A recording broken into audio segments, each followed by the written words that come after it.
Quisiera entonces que siguiéramos con la serie de Apocalipsis y hoy vamos a ir al capítulo 6 y vamos a ver la segunda parte de este capítulo.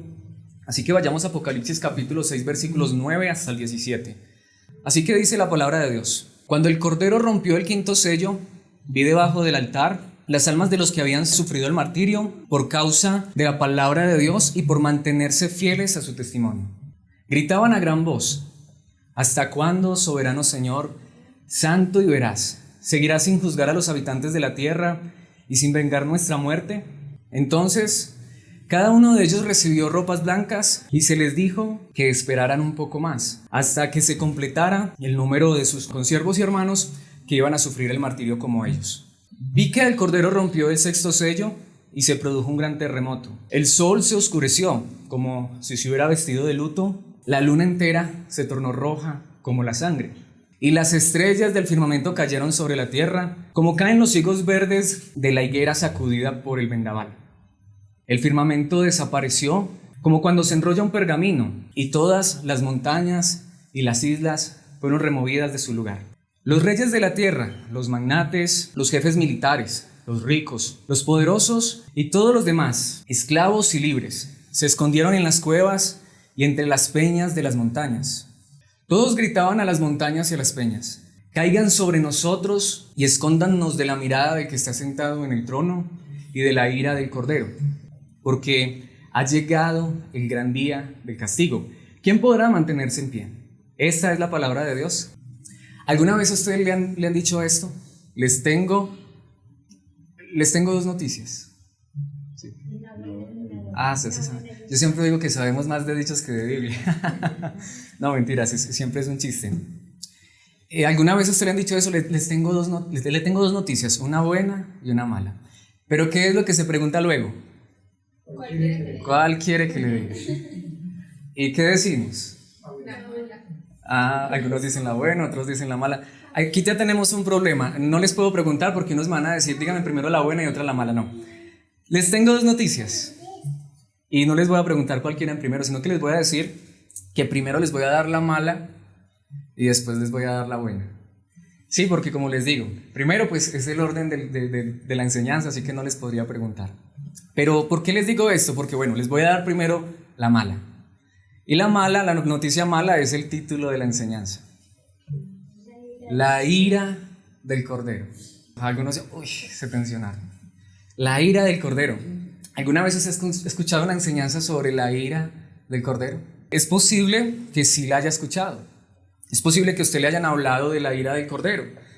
Y por eso les decía que les tenía dos noticias. La mala es el título. Esa es la primera noticia, es mala. Porque quizás eso suena horrible, suena terrorífico.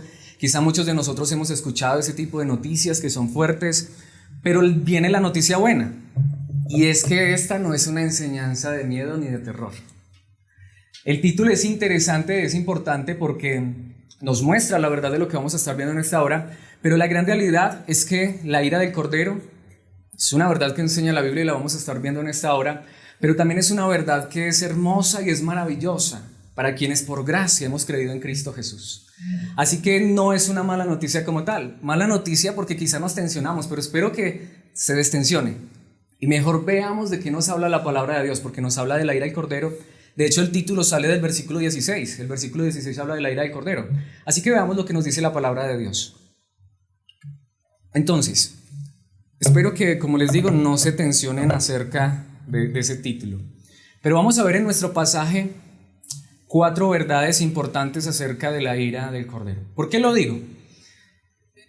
La ira del Cordero es una verdad que se enseña en la Biblia, y es que Cristo Jesús es el Cordero de Dios que quita el pecado del mundo. Él vino hace poco más de 2000 años, se hizo hombre, y va a ser casi 2000 años que murió en una cruz para salvarnos. Eso es lo que la Biblia enseña. Pero aquí es donde viene una parte muy, muy importante. Y es que Jesucristo, el Cordero de Dios que vino en el principio, hace casi 2000 años, que vino en primer lugar, en principio, a morir en una cruz, prometió regresar. Y todo el cristianismo, no importa la denominación o el título, pero todos, absolutamente todos los cristianos estamos de acuerdo en algo. Y es que Cristo Jesús se manifestará por segunda vez a todo el mundo, pero Él ya no va a venir a morir. Pero aún así, la palabra de Dios nos enseña que esa segunda venida, Él también va a ser visto como el Cordero. Pero ya no va a venir como un Cordero a ser sacrificado. Ya no va a ser el Cordero de Dios que va a venir a quitar el pecado del mundo, sino que va a venir a manifestar su ira. Entonces, como les decía, eso puede sonar fuerte, terrorífico, pero eso es una verdad que debería ser todo lo contrario, de aliento, de consuelo, de esperanza, de gloria. ¿Por qué? Porque es simple. De hecho, aquí podría darles ya toda la enseñanza, toda la conclusión de la enseñanza. Porque si hemos creído en Cristo Jesús, en su primera venida, Él vino a sufrir la ira que tú y yo merecíamos, para que al creer en Él, cuando Él regrese, ya no suframos su ira. Claro, serían malas noticias si no hemos creído en Él y si no hemos confiado en Él. Porque si no hemos confiado en Él, esta es la pregunta fundamental. ¿Qué sucedió cuando Jesucristo, el Cordero de Dios, vino por primera vez a este mundo? ¿Qué le pasó a Él? Lo mataron. Bueno, de hecho lo matamos, nuestros pecados lo mataron. Fue clavado en una cruz. Y yo diría esto, es más, aunque hubiera aquí personas, y espero que ninguno, pero aunque hubiera aquí alguien que no creyera en Dios o ni siquiera creyera que Jesucristo es Dios, hay una verdad que no solamente es bíblica, sino que es histórica. Jesucristo realmente caminó en esta tierra. Él fue un ser como tú y como yo, se hizo hombre y Él anduvo en esta tierra. Así no creyéramos en Dios, hay documentos históricos que afirman eso. Y de hecho todas las personas, hasta los que niegan de que Dios es real y que Jesucristo sea Dios, ¿saben qué dicen de Jesús? Dicen, sí, Jesús vino, Jesús anduvo en esta tierra, pero hay algo muy interesante.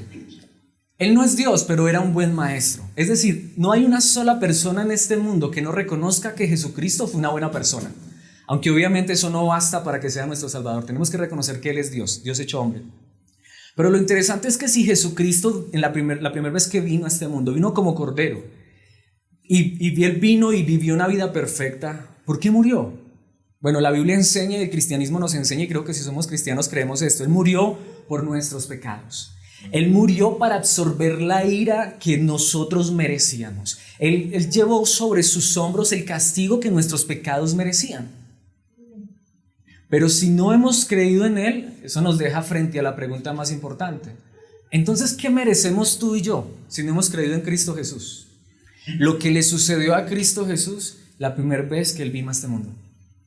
Porque si Jesucristo sufrió eso, aunque no lo merecía, ¿por qué lo sufrió? La Biblia me dice que Él lo sufrió por ti y por mí, porque nosotros éramos los que merecíamos esto.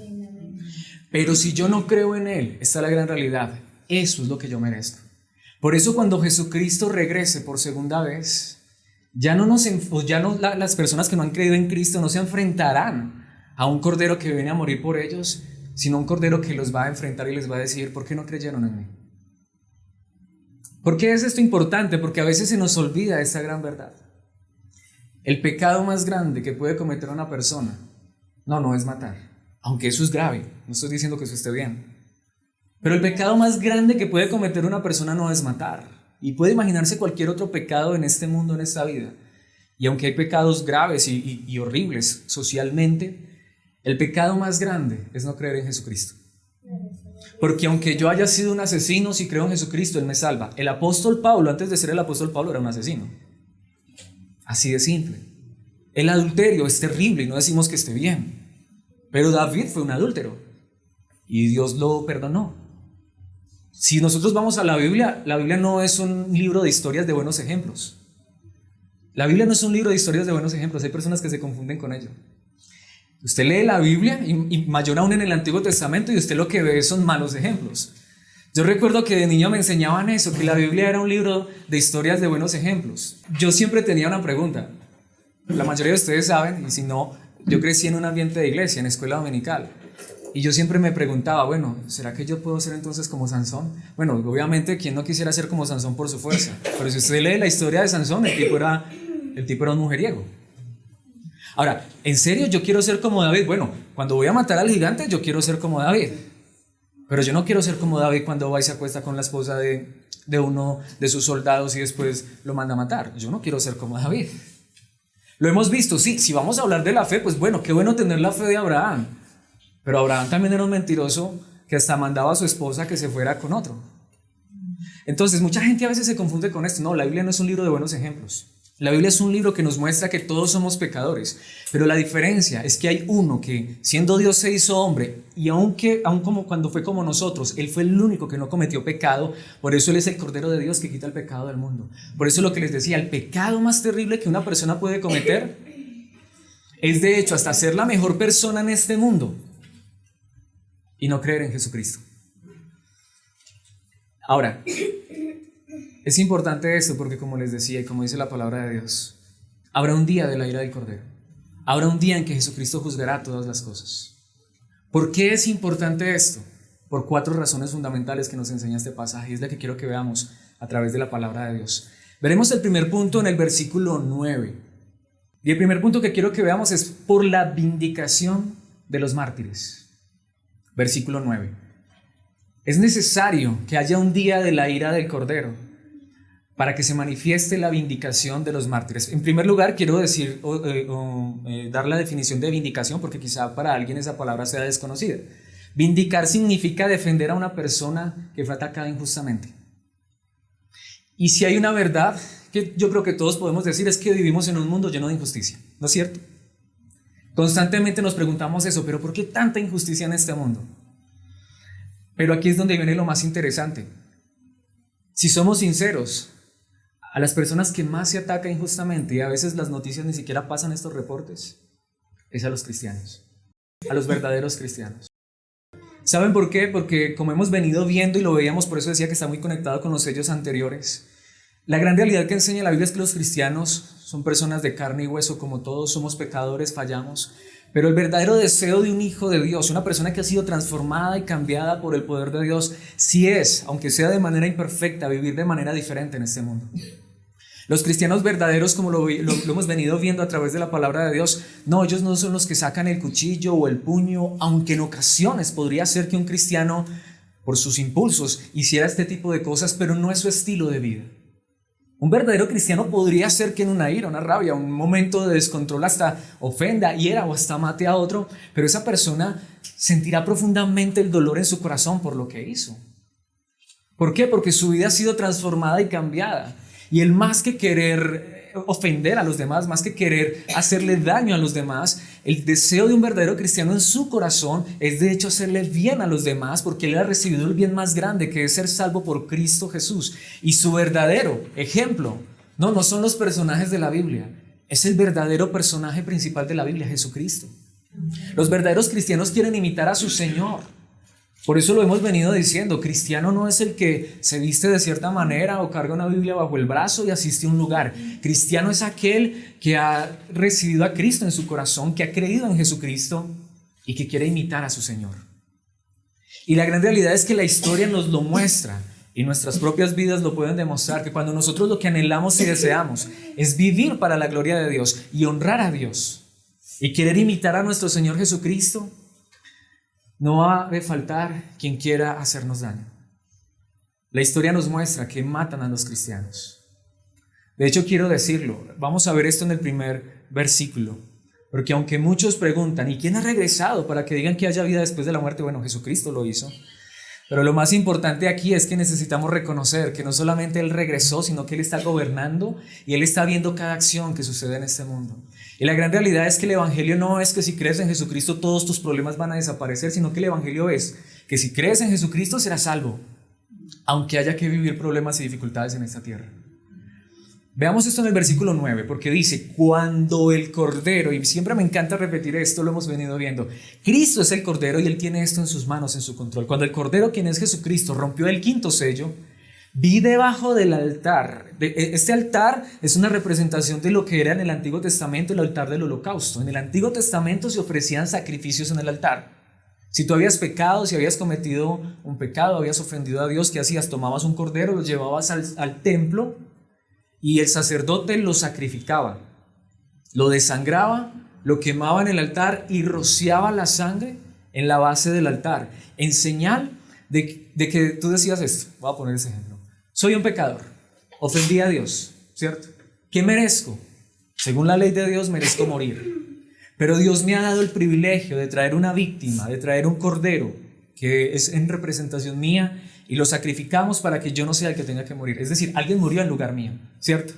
Así que ahora, el Cordero, Cristo Jesús, quien es el verdadero sacrificio y murió por los suyos, dice que Él abre el quinto sello y dice la palabra de Dios: vi debajo del altar las almas de los que habían sufrido el martirio por causa de la palabra de Dios y por mantenerse fieles en su testimonio. Así que este primer versículo es impactante.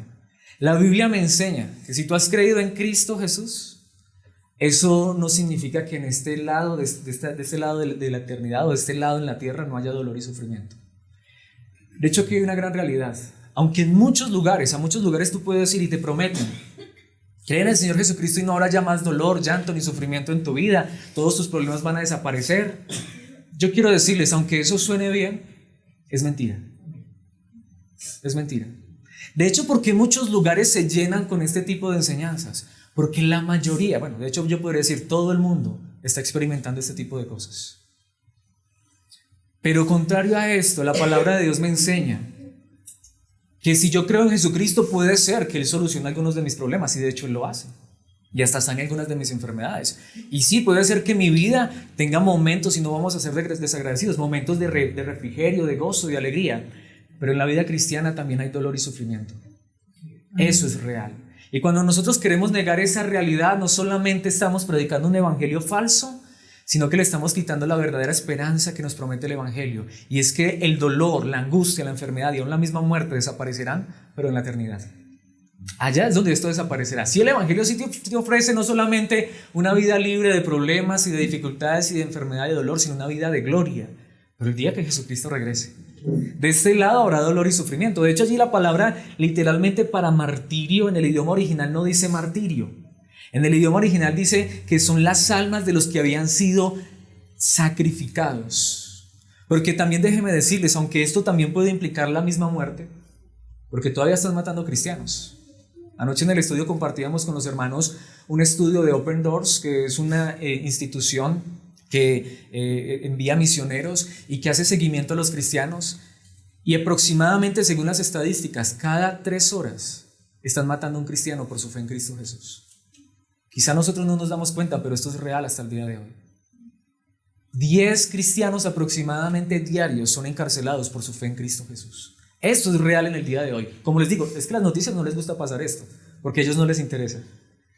Pero mis hermanos, cristianos verdaderamente están sufriendo, pero no solamente aún la misma muerte. Todos los cristianos en todo el mundo están sufriendo diferentes circunstancias. Enfermedad, sí, los cristianos también nos enfermamos y nos morimos. Problemas, sí, mis hermanos, los problemas son reales. Mis hermanos, más bien yo creo que necesitamos ser sinceros. Los cristianos no son los que tienen matrimonios perfectos, ni familias perfectas. Las familias cristianas también sufren problemas y dificultades. ¿Saben por qué? Porque todavía somos pecadores que necesitamos la gracia de Dios. Sí, Dios nos ayuda y queremos cada día ser mejor, y creo que en la gracia de Dios Él nos permite seguir creciendo. Pero mis hermanos, podemos decirlo, esta es la escuela nuestra. Este es más bien el camino nuestro, porque la perfección llegará en la eternidad. Mis hermanos, aquí dice claramente la palabra de Dios que debajo del altar están las almas de los que habían sufrido el martirio por causa de la palabra de Dios y por mantenerse fieles a su testimonio. Si lo que tú y yo realmente queremos es conocer la verdad de Cristo, habrá sufrimiento, de verdad. Y lo que digo, a mí no me gusta hablar de esto. Es decir, yo no me siento feliz hablando de esto. Pero si yo no les dijera esto, les diría mentiras. Porque la Biblia lo dice. Mis hermanos, el dolor y el sufrimiento es verdad. Ahora, si queremos ser fieles a la palabra, y si queremos permanecer dando un testimonio fiel de la palabra de Dios, si vamos a ser fieles a Cristo Jesús, tenemos que decir, en la vida cristiana hay dolor y sufrimiento. Pero, entonces, ¿cuál es la diferencia entre los que creen y los que no creen? Cristo es la diferencia. Porque mis hermanos, aunque muramos, si en este momento morimos, dice la palabra de Dios que ¿a dónde vamos? ¿Al purgatorio? No. Las almas de los que habían sufrido el martirio por causa de la palabra de Dios están debajo del altar en la misma presencia de Cristo Jesús. Esta es la diferencia. Nosotros no tenemos que pedir por los que han muerto con Cristo. Ellos ya están seguros en la eternidad. Más bien oremos unos por otros, porque la verdadera dificultad está desde este lado. De hecho, mis hermanos, veamos lo que por ejemplo dice el apóstol Pablo hablando acerca de sí mismo, lo que él le dice a Timoteo en su segunda carta capítulo 4 versículo 6. Él dice: yo por mi parte ya estoy a punto de ser ofrecido como un sacrificio y el tiempo de mi partida ha llegado. ¿Saben qué dice el apóstol Pablo? Mi vida está para ser ofrecida como sacrificio. Nosotros sabemos, Pablo murió, pero ¿dónde está Pablo en este momento? En la misma presencia de Dios, igual que todos los que han muerto confiando en Jesucristo, nuestro Señor, nuestro Salvador. De hecho, en Hebreos capítulo 11, versículo 1, un versículo que amo profundamente con todo mi corazón. Hebreos 11:1, y este pasaje lo he traído en la Nueva Traducción Viviente, dice: la fe es la confianza de que en verdad sucederá lo que esperamos. Es lo que nos da la certeza de las cosas que no podemos ver. Ahora, ¿por qué amo profundamente este versículo? Porque este versículo de verdad es uno de los fundamentos y bases de mi vida cristiana. Y espero que sea un fundamento y base de su vida cristiana. Pero también tengo que decirlo, aunque amo este versículo profundamente y con todo mi corazón, tristemente es uno de los versículos más distorsionados en nuestra época. ¿Saben por qué? Porque hoy muchos, y hasta quizá nosotros todavía, no lo sé, espero que no, pero puede ser que hasta muchos de nosotros pensemos, bueno, ¿qué es la fe? La fe es la confianza de que en verdad sucederá lo que esperamos. Ahora, muchos dicen, ¿qué esperas tú? Entonces alguno dice: yo estoy soltero, yo estoy esperando casarme. Bueno, yo estoy cursando mis estudios universitarios, espero graduarme. Entonces, tienes que tener fe y confianza de que en verdad sucederá eso que esperas. No, yo estoy ahorrando a ver si me puedo comprar una casa, un carro. Es la certeza es lo que nos da la certeza de que las cosas es lo que nos da la certeza de las cosas que no podemos ver. Entonces, puede ser que tú en este momento no veas la casa, pero visualízala. Falso, mentira, engaño, eso no es fe. ¿Saben por qué? Porque aquí el escritor a los Hebreos está hablando de una cosa muy diferente. Porque él está hablando a cristianos. Él está hablando a personas cuya confianza y lo que ellos esperan ver que sucederá algún día, y la certeza de lo que ellos no ven, no es que un día se van a casar, van a tener una casa o un carro, sino que aunque tengan que sufrir hasta la misma muerte, hay una ciudad eterna, que aunque no la podemos ver, nadie la puede ver en este mundo, es real. Ahora, ¿por qué eso es verdad? Si siguiéramos adelante y leyéramos todo el capítulo, empezamos a ver que el escritor nos empieza a mostrar unos ejemplos de fe. Pero ¿qué dice el versículo 13 del mismo capítulo? De hecho, vamos a ir desde el 13 hasta el 16. Todas estas personas murieron creyendo lo que Dios les había prometido. Ellos creyeron lo que Dios les había prometido, ¿pero qué? Y aunque no recibieron lo prometido, lo vieron desde lejos y lo aceptaron con gusto. Coincidieron todos los héroes de la fe. Coincidieron en que eran extranjeros y nómadas aquí en este mundo. ¿Qué sigue diciendo el versículo 14? Es obvio que quienes se expresan así esperan tener su propio país. Si hubieran añorado el país del que salieron, bien podrían haber regresado. Sin embargo, buscaban un lugar mejor, una patria ¿qué? Celestial. Por eso Dios no se avergüenza de ser llamado el Dios de ellos, pues les ha preparado una ciudad. Así que, ¿qué es la verdadera fe? Es que aunque muchos me digan, ¿dónde está ese Dios en el que usted cree? Es que aunque muchos digan que Dios no existe, porque si Dios existiera no habría dolor y sufrimiento. ¿Sabes qué dices tú? No me importa, pero yo creo en Él. Y aunque yo todavía vea dolor y sufrimiento en este mundo, yo sé que un día habrá un mundo, cielos nuevos y tierra nueva, donde no habrá nada de esta maldad. Esa es la verdadera fe. Por eso cuando tomamos ese pasaje y lo llevamos a creer en cosas materiales, no solamente estamos distorsionando la palabra de Dios, sino que estamos prometiendo algo que Dios no ha prometido. Y como les decía, estamos quitando la verdadera esperanza. Mis hermanos, insisto, esto no significa que yo no le pueda pedir a Dios por mi dificultad y mi necesidad, por supuesto. Dios nos da muchas cosas en esta vida, y si tú eres soltero puedes pedirle a Dios si quieres una persona a tu lado. Eso no está mal, eso no es pecado, pero ese no es el enfoque de la fe cristiana. El enfoque de la fe cristiana es que aunque no tuviéramos esas cosas de este lado, hay una eternidad que es inimaginable y donde habrá cosas que nosotros ni siquiera podemos comprender, que ningún ojo en este mundo las ha visto, pero tú y yo las creemos porque Jesucristo nos lo ha prometido. Por eso en Romanos capítulo 8 versículo 17 el apóstol Pablo dice: y si somos hijos, somos herederos. Él está hablando de ser hijos de Dios, herederos de Dios y coherederos con Cristo. ¿Qué es lo que nos está diciendo el apóstol Pablo? Si tú de verdad eres hijo de Dios, Dios te puede dar muchas cosas en esta tierra, pero lo que Dios te ha prometido es que tú eres heredero. ¿Heredero de qué? No de como muchos dicen, es que yo soy el hijo del rey de reyes y yo tengo que vivir como rey, ¿no? En esta tierra. Yo creo que voy a vivir como rey en esta tierra el día que Cristo regrese. Ese día sí. Pero mientras Cristo regrese, pues si ahora sufrimos con Él, también tendremos parte con Él ¿en dónde? En su gloria. Lo que Pablo está diciendo desde este lado, nos toca muchas veces sufrir. Pero la diferencia aquí, pues no podría decir, pero es que todo el mundo sufre. Aquí es donde está la diferencia. Aquí es donde está la verdadera diferencia. Estas personas, aunque sufren, no reniegan de Dios, porque saben que esto está en manos del Cordero. Estas personas, aunque sufren, siguen confiando en Dios, porque saben que tarde o temprano este dolor pasará. Estas personas, aunque sufren, tienen con quien desahogarse, con uno que no necesita que le pidamos cita, sino que en cualquier momento podemos clamar a Él y Él escucha nuestra oración. Uno que dice, no te preocupes porque estás en mis manos. Y uno que nos dice, y no te preocupes, que cada dolor, cada sufrimiento, cada lágrima en esta tierra, yo la voy a enjugar en la eternidad y te voy a recompensar como ni siquiera lo puedes imaginar. ¿Por qué estoy diciendo esto, mis hermanos? Porque no es como muchos dicen, no, es que el infierno es en esta tierra. No, mis hermanos, un día Cristo va a demostrar que los verdaderos creyentes, puede ser que posiblemente no eran los que se vestían de saco y corbata y los que estaban detrás de un púlpito o de una plataforma. ¿Cómo saben ustedes que yo soy creyente verdadero? ¿Por qué predico? No. De hecho, los verdaderos creyentes más bien pasan desapercibidos. Son esos a quienes muchos les hacen la burla. Son esos que a veces viven dolor y sufrimiento y que hasta a veces los líderes religiosos los hacen sentir menos.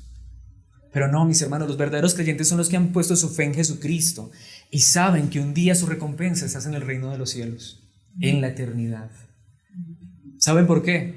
Porque si somos hijos, somos herederos, herederos de Dios y coherederos con Cristo, pues si ahora sufrimos con Él, también tendremos parte con Él en su gloria. Esperamos la gloria eterna. ¿Cuál es el primer punto entonces? Es necesario que un día venga la ira del Cordero, porque Él va a vindicar a todos los mártires, a todos los que sufrieron. ¿Has sufrido en esta vida por causa de Cristo? ¿Has vivido dolor y sufrimiento en tu vida cristiana? Pues Dios dice, hay un día, va a llegar un día donde te voy a recompensar públicamente y todo el mundo va a ver que tú realmente eras importante. Porque ¿sabe qué dice la palabra de Dios? Ese día, los primeros, los que se creen primeros, van a ser ¿qué? Postreros. Los que creen que van a llegar al cielo diciendo, me la merezco. Es que claro, yo fui pastor 20 años o yo fui cristiano 30 años. Y las personas que acabaron de creer en Cristo Jesús, de verdad, dice que los postreros serán ¿qué? Primeros. Porque la vida cristiana no es por experiencia. La vida cristiana no es por cuánto tiempo llevamos. La vida cristiana, la salvación es por gracia, por creer en aquel que hizo todo de manera perfecta. Aquí ninguno va delante del otro al cielo, si es que hemos creído en Cristo Jesús. Aquí creemos que todos vamos al cielo por gracia, por lo que hizo Cristo Jesús por nosotros. Y que aunque somos imperfectos, Él nos está perfeccionando. Y un día nos dará cuerpos de gloria, nos recompensará y nos llamará a su gloria eterna por gracia. Es necesario que ocurra ese día. Lo siguiente que quiero que veamos es que un día Cristo va a regresar y se va a manifestar la ira del Cordero, porque es necesario que se manifieste la justicia. Es necesario que haya un día de la ira del Cordero por causa de la manifestación de la justicia.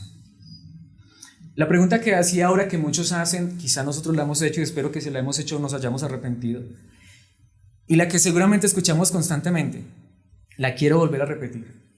¿Cierto que es muy común? Si Dios existe, ¿por qué existe tanta maldad? Pues un día la boca de todas esas personas será cerrada. Porque un día Cristo va a decir, aquí estoy y los voy a juzgar a todos. No, es que el que la hace aquí la paga. No, muchas personas no. De hecho, nadie paga realmente lo que ha hecho aquí. De hecho, la sola verdad de que haya un día de la ira de Dios es necesario y obligatorio, porque Dios no es injusto. Nadie realmente paga por sus pecados en esta tierra. Dani, el misionero, decía algo el domingo y lo quiero repetir porque es muy importante y yo creo firmemente eso, porque creo que la Biblia lo enseña. Solo hay dos maneras de pagar por el pecado. Lo que hizo Cristo Jesús en la cruz por aquellos que hemos creído en Él, allá fueron pagados todos nuestros pecados, o tendremos que pagar nuestros pecados el día de la ira en el infierno. Solo hay dos maneras. Pero el Evangelio son buenas noticias, ¿por qué? Porque, mis hermanos, si creemos en Cristo Jesús ya no tenemos que pagar por nuestros pecados. Pero es que a veces fallamos y viene disciplina, pero no paga por el pecado. Nosotros ya no tenemos que pagar por el pecado. Más bien cuando Dios nos toma en sus manos, nos disciplina, nos cuida, nos amonesta, nos corrige, sí. Pero mis hermanos, un día Cristo va a demostrar que Él es justo. Aquellos que reclamaron justicia, ese día van a recibir justicia. Aquí es donde quiero decir, el Dios del cristianismo no es un Dios injusto. Lo que pasa es que aquí es donde viene la verdad del cristianismo.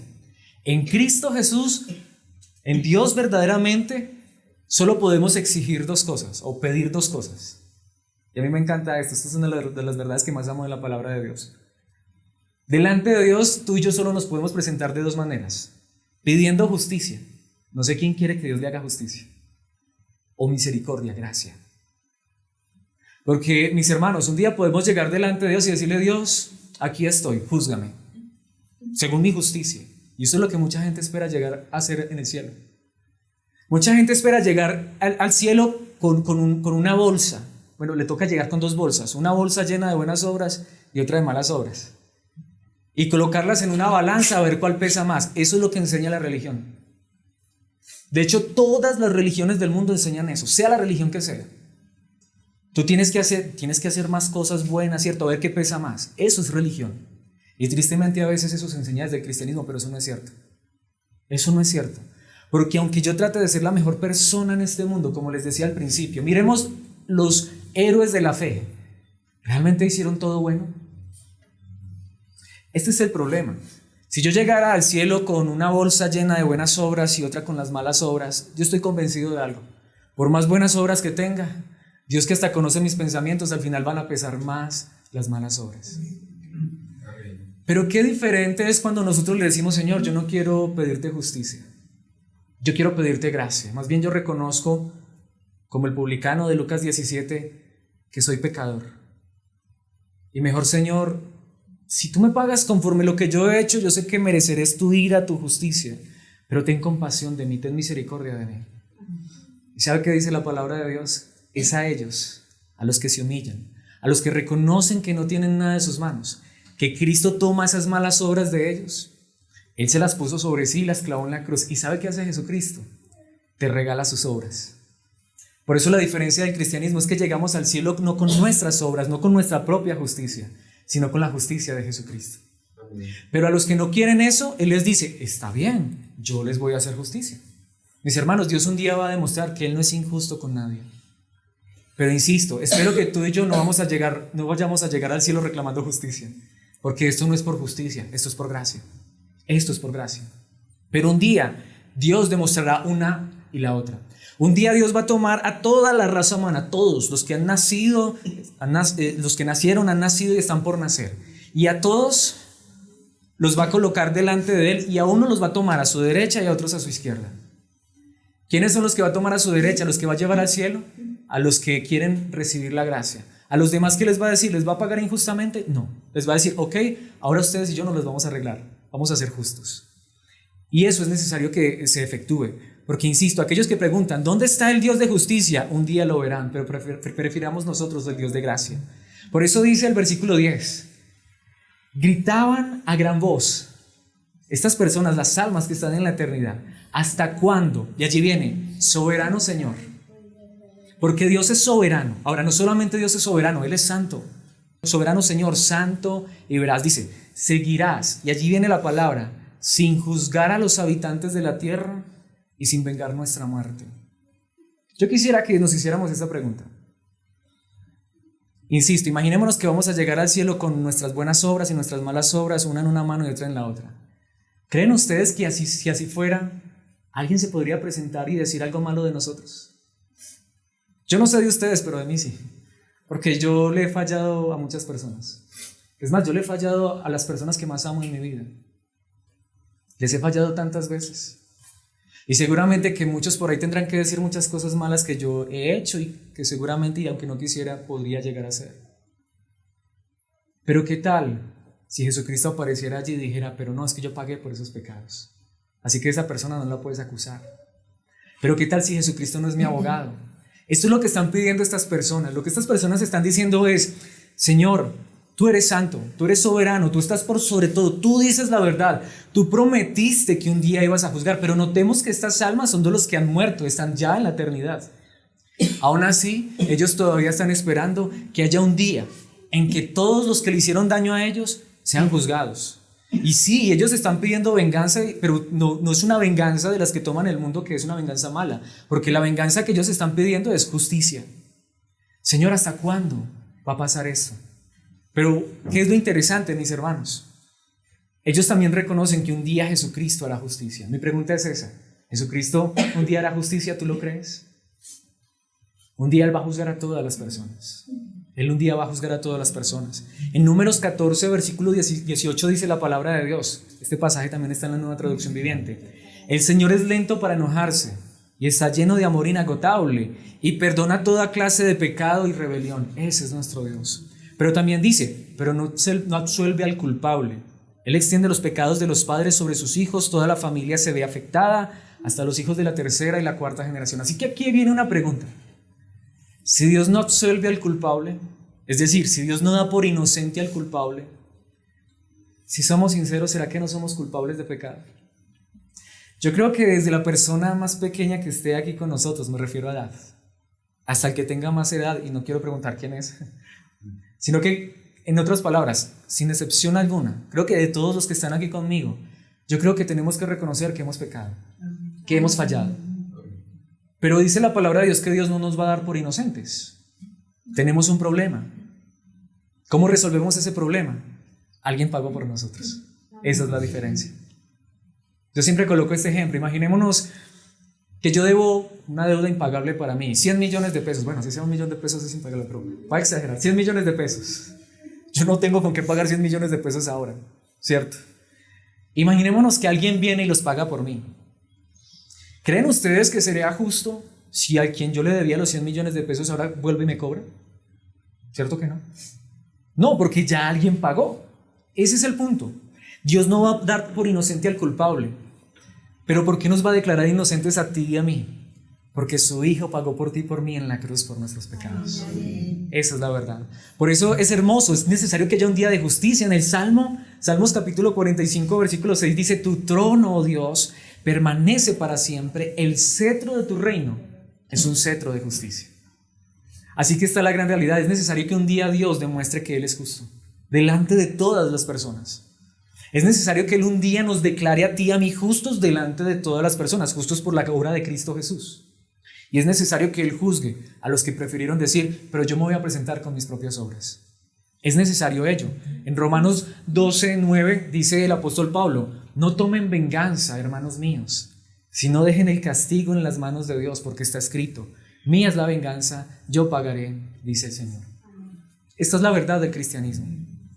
Los cristianos no están tomando venganza en sus propias manos. ¿Por qué es importante esto? Porque hay dolor, hay sufrimiento, porque hay quienes nos quieren oprimir. Pero ¿qué debemos hacer nosotros según la palabra de Dios? Dejar esto en manos de Dios. Porque es cierto. De hecho, cuando pienso en esto, hasta mis hermanos, me parece algo sumamente interesante. La palabra de Dios dice que debemos orar por nuestros enemigos, aún por los que nos persiguen. Pero ¿sabe qué es interesante allí? Yo pienso, bueno, si una persona me hace hoy daño a mí, ¿qué debería pedir yo? ¿Justicia, venganza? Si yo pidiera justicia y venganza, estaría bien. Estaría bien. Pero también esto me recuerda algo. Nuestro Señor Jesucristo y otros hombres de ejemplo como Esteban, en la hora de su muerte, que dijeron: Señor, perdónalos porque no saben lo que hacen. Señor, no les tomes en cuenta este pecado. Ahora, ¿qué significa eso? ¿Podría Dios pasar por alto ese pecado? Sí, si esas personas se arrepienten y creen en Cristo Jesús. Pero si esas personas no se arrepienten y no creen en Cristo Jesús, ¿qué recibirán un día? La justicia de Dios. La justicia de Dios. Por eso dice Hebreos 9:27, y este versículo está en traducción en lenguaje actual: todos nosotros moriremos una sola vez. Tarde o temprano moriremos. Eso es verdad. Y allí Pablo está diciendo de cristianos: los cristianos también nos moriremos. Y después vendrá ¿qué? El juicio.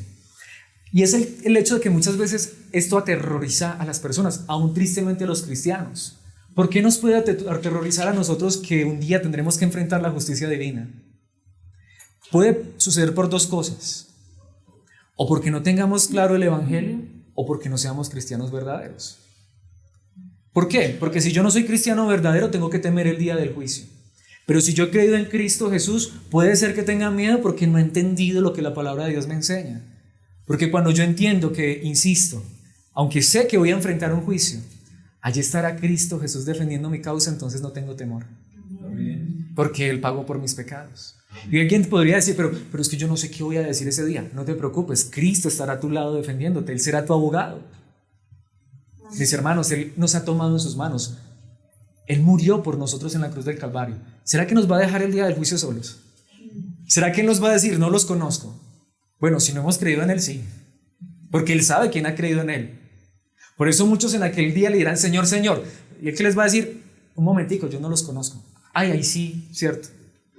Pero qué diferente es cuando decimos, Señor, de hecho yo quiero arrojarme a ti, a tus brazos, porque soy un pecador, que merezco la justicia tuya, pero mejor regálame tu gracia. Por eso es necesario recordar que esto es por gracia.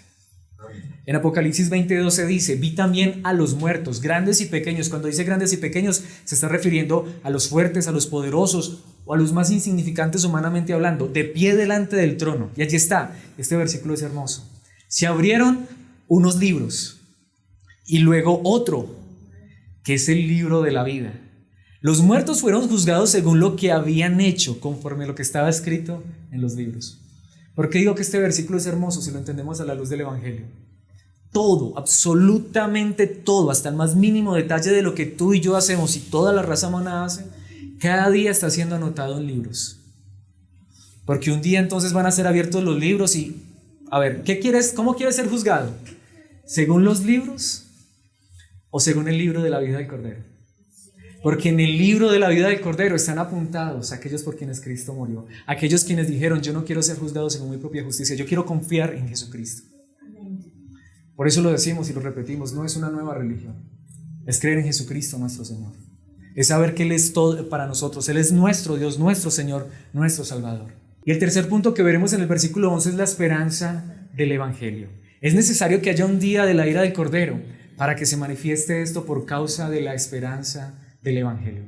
Porque mis hermanos, aunque es cierto que quienes mueren en Cristo van directo a la presencia de Él, aún así ellos también están a la espera de algo. Y aquí hay una verdad maravillosa. Veamos esto en el versículo 11. Entonces cada uno de ellos, nos está hablando de las almas que están allí, recibió ropas blancas, que son símbolos de la justicia, la santidad y la perfección. Los que han muerto en Cristo Jesús, ellos están puros allá donde están, por la gracia de Cristo Jesús. Y se les dijo que esperaran un poco más. De hecho, en el idioma original dice que esto era un refrigerio para ellos. Dice, hasta que se completara el número de sus consiervos y hermanos que iban a sufrir el martirio como ellos, es decir, que iban a ser ofrecidos como una ofrenda de sacrificio como ellos.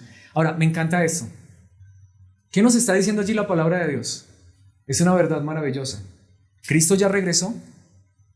No. ¿Por qué Cristo no ha regresado? No, claro, no es porque yo no me haya casado todavía y me voy a morir soltero, eso no importa.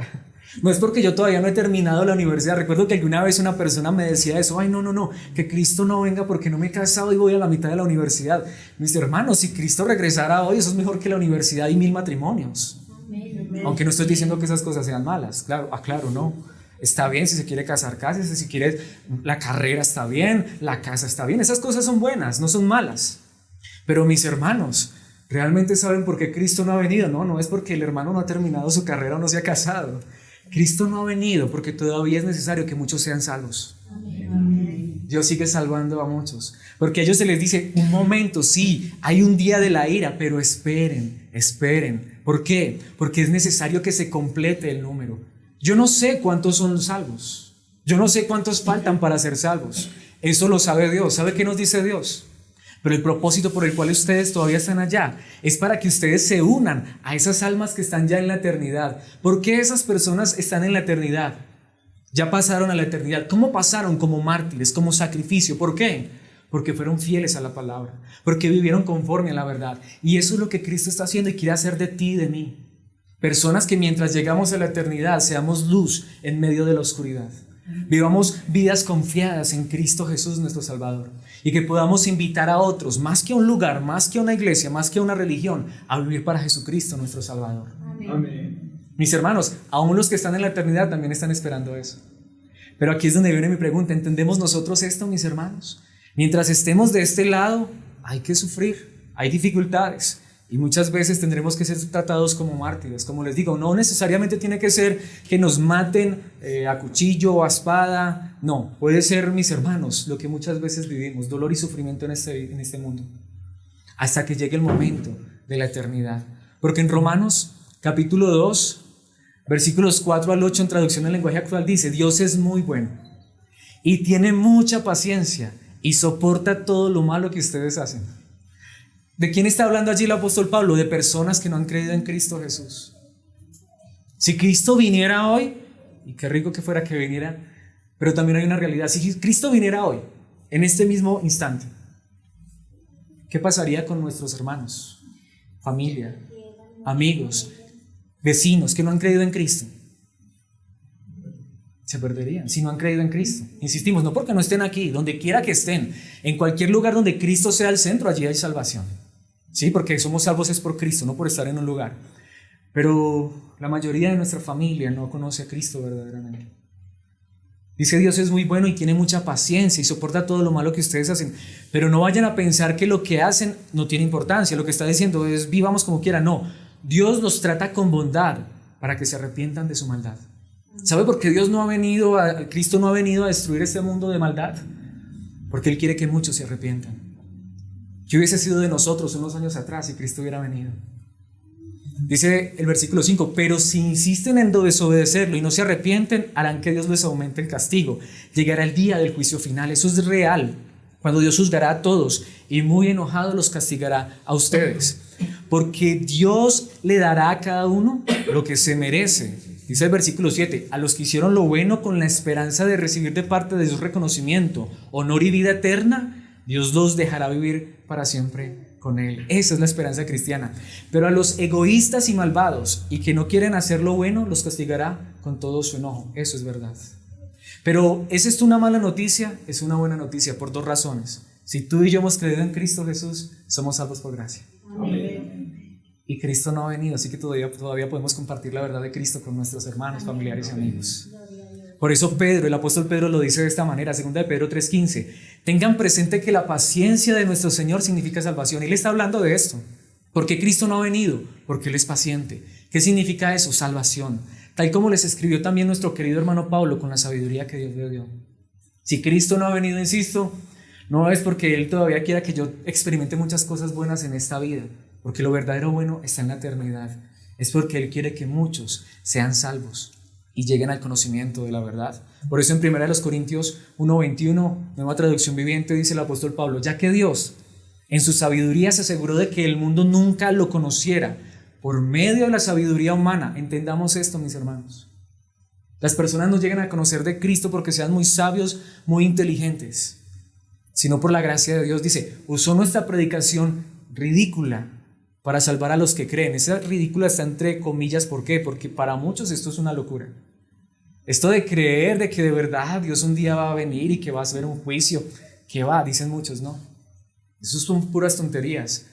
Pablo dice: eso que muchos llaman ridículo es más bien la sabiduría que Dios nos ha dado para creer que en Él hay salvación. Amén. No se sienta mal, hermano, si usted no fue estudiado y si no tuvo universidad, y si lo tiene, gracias a Dios, pero eso no lo hace mejor que el otro hermano. Mis hermanos, lo que realmente nos hace sabios y entendidos a los ojos de Dios, y eso porque Él nos dio esa sabiduría, es creer en Jesucristo nuestro Salvador. Amén. Esto me lleva a mi último punto, que creo que resulta claramente directo de todo lo que hemos venido viendo, y es la gloria de Cristo. De hecho, creo que es el punto más importante, pero más claro de toda esta enseñanza. Es necesario que haya un día de la ira del Cordero por Cristo. Porque no solamente es necesario que un día tú y yo seamos presentados por gracia, santos, puros y perfectos y sin mancha por la obra de Cristo. Y no solamente es necesario esto para que tú y yo heredemos la eternidad y vivamos un mundo donde no haya pecado, ni maldad, ni dolor, ni muerte, sino mayor aún, para que Cristo pueda desplegar toda su gloria. ¿Por qué, mis hermanos? Porque en este mundo no se puede. ¿Por qué? Porque Él es santo, puro, perfecto. Amén. Pero nosotros somos imperfectos, todavía pecadores. E insisto, ¿cómo será la gloria de Cristo? será un mundo inimaginablemente más increíble de este en el que estamos. Perfecto. Donde no habrá ni pecado, ni maldad, ni muerte, ni llanto, ni dolor. Donde no existirá una sola persona mala. Ahora, para que eso suceda tendría que ser solo de dos maneras. Que Dios nos acabara a todos nosotros e hiciera un mundo nuevo con personas nuevas que no pecaran. O que sencillamente Dios, en la gloria de Cristo Jesús, cuando Él venga, transforme nuestros cuerpos en cuerpos de gloria que nunca morirán. Para que no solamente disfrutemos de que no haya llanto, dolor, tristeza y maldad, sino de que podamos ver a Cristo Jesús y compartir la eternidad con nuestro Señor, con la gloria de este maravilloso Salvador. Veamos esto en los versículos que nos hace falta. Dice, este es el sexto sello. Vi que el Cordero rompió el sexto sello. Ahora, esto es importante. Este viene después del quinto sello. El quinto sello es la verdad que estamos viviendo hasta el día de hoy. El sexto sello, ¿qué es el sexto sello? Y se produjo un gran terremoto. Ya las cosas empezaron terribles. El sol se oscureció como si se hubiera vestido de luto. Se apagó el sol. Muchos dicen que estos son eclipses. La luna entera se tornó roja como sangre. ¿Ha escuchado usted eso? Cada que hay un eclipse de luna, siempre empiezan a citar este versículo. No es cierto. Esto no es un eclipse, porque como compartí ayer con los hermanos, hay un problema si esto fuera un eclipse, porque es un eclipse de sol y de luna al mismo tiempo. No, lo que la Biblia me está diciendo, de hecho, esto es lenguaje simbólico. Lo que está diciendo es que cuando se rompa el sexto sello, y esto no ha llegado, esto sí lo podemos asegurar, ahí sí vamos a tener, o van a tener que decir, aquellos que no creyeron en Cristo Jesús.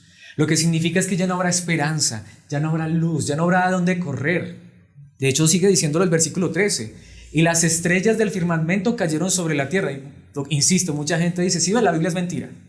Donde una sola estrella cayera a la tierra, la destruye. No, es lenguaje simbólico. Lo que está mostrando es que esto es inmensamente terrible. Como caen los higos verdes de la higuera sacudida por el vendaval, cuando usted sacude un palo y se caen los frutos. No, insisto, es lenguaje simbólico, porque ¿qué sigue diciendo? El firmamento desapareció como cuando se enrolla un pergamino, ¿sí? Y todas las montañas y las islas fueron removidas de su lugar. Insisto, estos 3 versículos son lenguaje simbólico que quieren mostrar lo terrible que viene para los que no han creído en Cristo Jesús. ¿Cómo podemos entender eso? Versículos siguientes, 15. Los reyes de la tierra.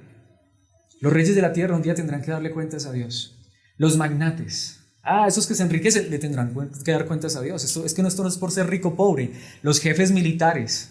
Todo el mundo. Los ricos. Los poderosos.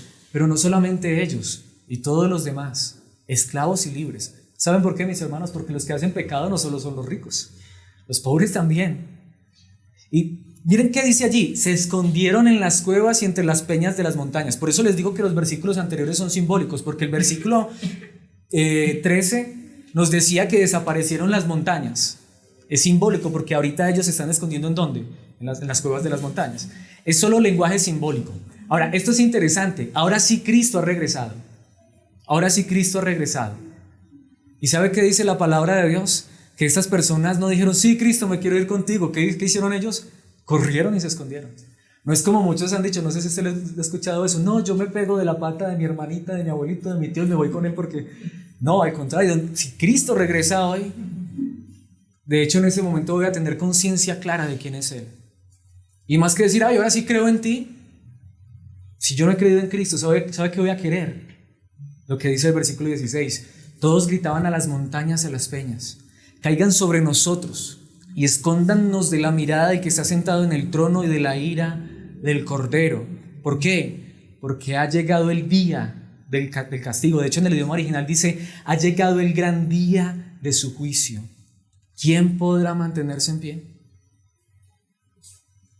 ¿Saben qué es lo interesante? En ese momento ellos ahora dirán, si era verdad que había un Dios, si era verdad que tenía que dar cuentas. ¿Y saben qué dicen ellos? Preferiría que me cayera una montaña encima. Preferiría morirme en este momento que tener que enfrentar la ira del Cordero. Preferiría no haber nacido. De hecho, ¿sabe qué dicen ellos? ¿Quién podrá mantenerse en pie? Es decir, ¿quién podrá decir, sí, lo he hecho bien? ¿Quién podrá decir, sí, Señor, aquí traigo mis buenas obras de justicia? ¿Qué dice Romanos 3:4? Traducción en lenguaje actual. La pregunta que se hace en el versículo anterior ¿es Dios injusto, como dicen muchos? De ninguna manera. Aunque todo el mundo miente, Dios siempre dice la verdad. Así lo dice la Biblia. Todos reconocerán que siempre dices la verdad. Por eso ganarás el pleito cuando te acusen ante los jueces. Lo que la palabra de Dios dice es, un día Dios va a decir, aquí estoy. Traigan a los que me acusan y vamos a arreglar cuentas. Para los que no creyeron en Cristo Jesús, ahí sí tenemos que decir, ay. Pero como les decía al principio, ¿pero por qué esto no es en este momento un mensaje de terror? Vamos a ver algo más. Dice, está escrito, Romanos 14:11. Tan cierto como que yo vivo, dice el Señor, ante mí se doblará toda rodilla y toda lengua confesará a Dios. Habrá un día en que todos reconocerán que Dios es real. Lo mismo dice Filipenses 2:10. Y veremos también el versículo 11. Para que ante el nombre de Jesús se doble toda rodilla en el cielo y en la tierra y debajo de la tierra, y toda lengua confiese que Jesucristo es el Señor, para gloria de Dios Padre. Es real, habrá un día de un juicio y todos reconocerán a Cristo Jesús. La diferencia es, ¿vamos a tener que esperar hasta allá para reconocerlo o ya Él es nuestro Señor y queremos vivir para Él? Si eso es verdad, ese día será de gloria para nosotros, pero para quienes no lo reconocen será terrible. En Salmos capítulo 130, versículo 3, traducción en lenguaje actual, dice el salmista, si tomaras en cuenta todos nuestros pecados, nadie podría presentarse ante ti. El salmista sabía que no podíamos llegar con una bolsa de buenas acciones y otra de malas acciones. Más bien el salmista hace esa pregunta. Si tuviéramos que presentarnos delante de Dios y Dios va a tomar en cuenta todos nuestros pecados, tendríamos que decir lo mismo que van a decir un día los que no creyeron en Él. ¿Quién podrá estar de pie delante de ti? Pero ¿cuál es la respuesta del Evangelio de Cristo Jesús? Romanos 3, 24 al 26. Pero por su gracia son justificados gratuitamente mediante la redención que Cristo Jesús efectuó. Para los que hemos creído en Cristo Jesús, alguien ya pagó el precio. Sigue diciendo el versículo 25, Dios lo ofreció como un sacrificio de expiación que se recibe por la fe en su sangre, para así demostrar su justicia. Anteriormente, en su paciencia, Dios había pasado por alto los pecados pasados. ¿Por qué Dios no nos mató, no nos acribilló en el primer momento en que pecamos? ¿Por qué Dios no mató a Adán y Eva e hizo una nueva creación? Porque Dios tenía un propósito más grande, era salvación, redención. Sigue diciendo el versículo 26, pero en el tiempo presente ha ofrecido a Jesucristo para manifestar su justicia. De este modo, Dios es justo y a la vez el que justifica a los que tienen fe en Jesús. Qué maravilloso es esto. Primera de Pedro 3:18. Porque Cristo murió por los pecados una vez por todas, el justo por los injustos, a fin de llevarlos a ustedes a Dios. La pregunta aquí es, ¿cómo vamos a Dios? Yo quiero decirlo aquí, aunque no quisiera hacerlo, pero yo soy de esos injustos. Yo soy de esos injustos. Yo soy de esos que he ofendido a Dios. Yo soy de esos que he pecado. Yo soy de esos por quienes Cristo tuvo que morir porque no había nada bueno en mí. Amén.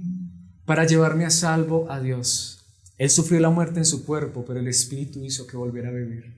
Por eso, mis hermanos, ¿por qué este mensaje acerca de la ira del Cordero en este momento no es un mensaje malo? Y es un mensaje, no es una noticia mala, sino una noticia buena. Porque si tú y yo hemos creído en Cristo Jesús, Él es nuestro Salvador. Y porque lo que les insisto, el sexto sello todavía no se ha roto. Cristo todavía no ha regresado, todavía hay esperanza. Si hoy hemos creído en Cristo Jesús, podemos darle gracias a Dios y decirle gracias, Señor, por esta verdad. Gracias por salvarme, por declararme justo. Gracias, Padre, por enviar a tu Hijo a morir en la cruz por mis pecados. Y por favor, Señor, ten compasión de mi papá, de mi mamá, de mi tío, de mi primo, de aquellos que no han creído en ti. Porque todavía hay esperanza, todavía hay esperanza. Porque en el Evangelio siempre hay buenas noticias, todavía hay salvación en Cristo Jesús. ¿Qué necesitan estas personas? ¿Una nueva religión? Conocer a Cristo Jesús, su Salvador.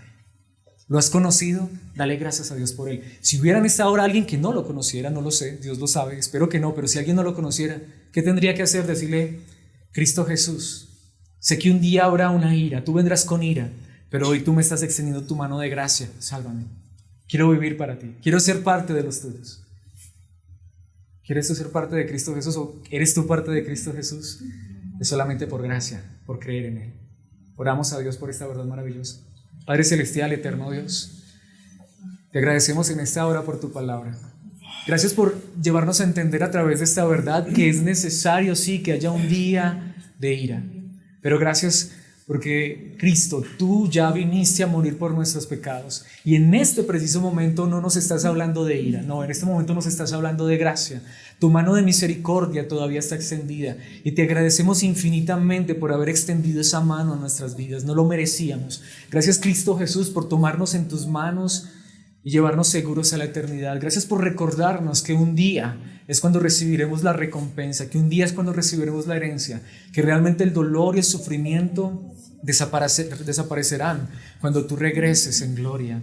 Pero ya que no has regresado y ya que todavía estás esperando un poco más, gracias por recordarnos por tu palabra que hay esperanza, que es necesario que muchos crean en ti, que es necesario que muchos vengan al conocimiento de tu verdad. Así que queremos pedirte que uses nuestras vidas, aunque imperfectas, aunque somos vasos de barro y te hemos fallado tantas veces. Hoy queremos pedirte que nos perdones y que nos lleves a hacer luz y que podamos llevar a otros al conocimiento de tu luz, Cristo Jesús.